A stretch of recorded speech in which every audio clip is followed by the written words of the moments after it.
তুমি কি জানো, গুনাহ করার পরেও যে 10 ব্যক্তিকে মহান আল্লাহ তাআলা ভালোবাসেন? না, আমরা কেউ জানি না। তুমি আমাদেরকে বলো। যেমন 1 নাম্বার, যারা গুনাহ করেও তওবা করতে ভুলে না। 2 নাম্বার, যারা নিজের গুনার জন্য লজ্জিত থাকে। 3 নাম্বার, যারা গুনাহ করার পর নেক আমলের দিকে ঝুঁকে পড়ে। 4 নাম্বার, যারা গুনাহ করে কিন্তু গুনাহকে স্বাভাবিক মনে করে না।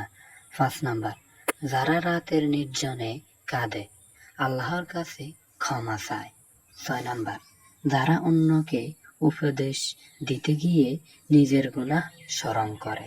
7 নাম্বার, যারা গুনাহের পরে আর সেই পথে যায় না। 8 নাম্বার, যারা আল্লাহর দয়া নিতে হতাশ হয় না। 9 নাম্বার, যারা গুনাহ থেকে বাঁচতে বাস্তব পদক্ষেপ নেয়। 10 নাম্বার, যারা গুনাহের পরে ইবাদতে এমন ভাবে মনোযোগ দেয় যেন সে নতুন জীবন পেয়েছে। ভিডিওটি ভালো লাগলে সাবস্ক্রাইব করুন। আপনাদের একটি সাবস্ক্রাইব আমাদেরকে এইরকম শিক্ষণীয় ভিডিও বানাতে আগ্রহ যোগায় এবং অনুপ্রেরণা যোগায়। খোদা হাফেজ, সবাই ভালো থাকবেন।